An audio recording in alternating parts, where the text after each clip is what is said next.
Nimekutana na watu wengi ambao wanatamani kuwa watu wema. Wananiambia, Dr. Chris, nahisi kama sina mchango wa kutosha kwenye jamii yangu, watu wanikubali kiivo, watu wanione kwamba mimi ni mwema, nafanya mambo mema, watu wa appreciate na vitu kama hivyo.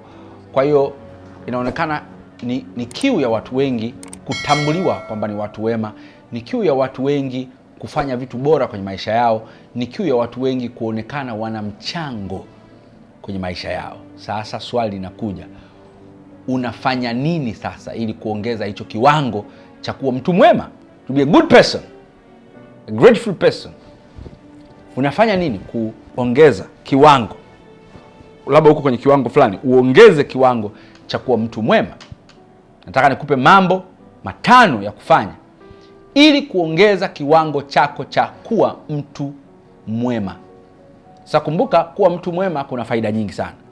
Utakubaliwa na jamii yako, utapendwa na jamii yako, utatengeneza network nzuri na jamii yako, utapata support ya jamii yako na mengine mengi. Mambo 5 ya kufanya. Jambo la kwanza, jitahidi kutokuwa mzungumzaji sana kuliko watu wengine. Watu wema ni wasikilizaji. Watu wema sio walumbanaji. Watu wema sio waongeaji sana. Watu wema si wambea.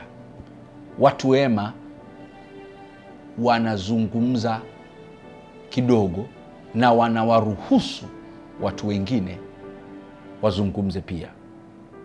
Huzungumzi kupita wengine na wengine ndio wakusikilize wewe peke yako. Hapana.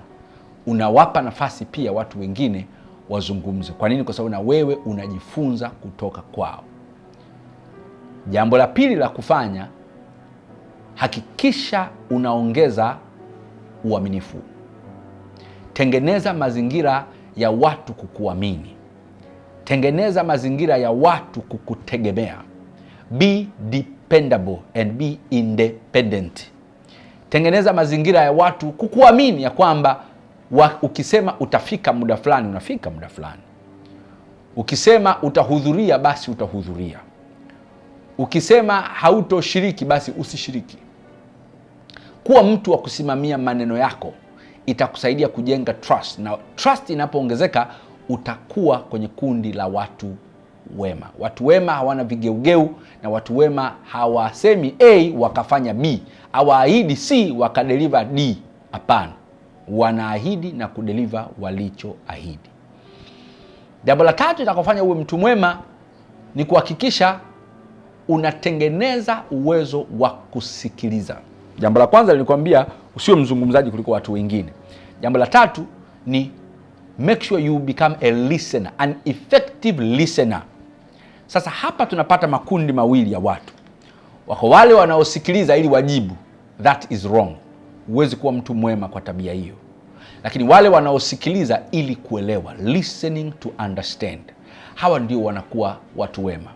Unamsikiliza mtu, unamwambia nimekuelewa, una shida nyingine zaidi ya hii, naweza nikakusaidia. Unasikiliza ili uelewe, sio unasikiliza ili ujibu.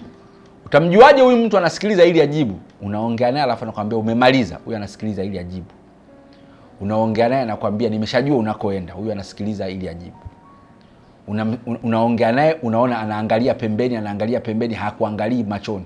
Huyu anasikiliza wakati akiwaza vitu vingine. Huwezi kuwa mtu mwema kwa tabia hizo. Jambo la 4, jitahidi kuwa mtu wa shukrani. Make sure you become a grateful person. Watu wa shukrani sio walalamishi. Watu wa shukrani sio waropokaji. Watu wa shukrani sio walumbanaji. Watu wa shukrani sio watafuta madhaifu kwenye maisha na maongezi ya watu wengine. Watu wa shukrani sio watu wa kunyooshea vidole wengine kama wao vile ni perfect sana. Watu wa shukrani ndani ya madhaifu wanashukuru, ndani ya makubwa wanashukuru, kwa sababu ndani yao wanaona kila kitu ni neema kwao, hawakustahili. Utamsifia, atashukuru. Utamponda, atashukuru. Utamwonyesha kafanya vizuri, atashukuru. Utamwonyesha amepungua kidogo, atashukuru. Utamfanyia wema, atashukuru. Utamfanyia lisilo baya, atashukuru. Grateful people. Huu ni mlango wa kuwa mtu mwema kwenye jamii. Na hapa ndipo tunakutana na wale watu ambao ukikorofishana naye watu wanakushangaa sana. Wanakwambia huyu mtu unakorofishana naye ili nini? Hana baya na mtu mwema sana. Na kuna wale ambao ukikorofishana nao watu wanakwambia hata huku kukorofishana naye umechelewa. Ungetaka kukorofishana naye siku nyingi sana. By the way, wewe ndio peke yako umekorofishana naye kwa kuchelewa. Watu washawahi siku nyingi kukorofishana naye kwa sababu hafai. Jambo la mwisho la kufanya. Fanya wema hata pale ambapo haukutegemewa kufanya wema. Do good unexpectedly. Fanya wema hata pale ambapo hukutegemewa kabisa kufanya wema. Watu walitegemea kwa jinsi alivyokusema ungemfanyia kisasi, alafu unamfanyia wema. Yeye mwenyewe alitegemea kwa jinsi ambavyo umemtangulia hapo na alivyokufanyia kule mlikotoka ungemjibu kwa mapigo, alafu unakuwa mwema kwake. Watu walitegemea kabisa ungemfanyia kisasi kwa sababu kila mtu anajua huyo mtu alivyokuongelea, na bado umemtendea wema.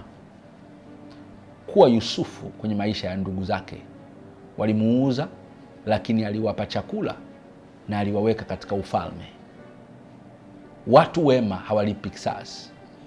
Watu wema wanaenda ziada ya maisha yao, wanaenda zaidi ya njia yao, out of their way, kutenda mema hata pale walipo hawakutegemewa kutenda wema. Na hawa ndio watu wanafungua milango ya baraka kwenye maisha yako. Na hawa ndio watu tunawashangaa, mbona wanaenda kasi na mnayoki mafanikio? Wameona siri ya kuwa watu wema. Naomba ujitahidi kuwa mtu mwema. You will never regret. Kama hutajuta. Mimi naitwa Dr. Chris Mauki.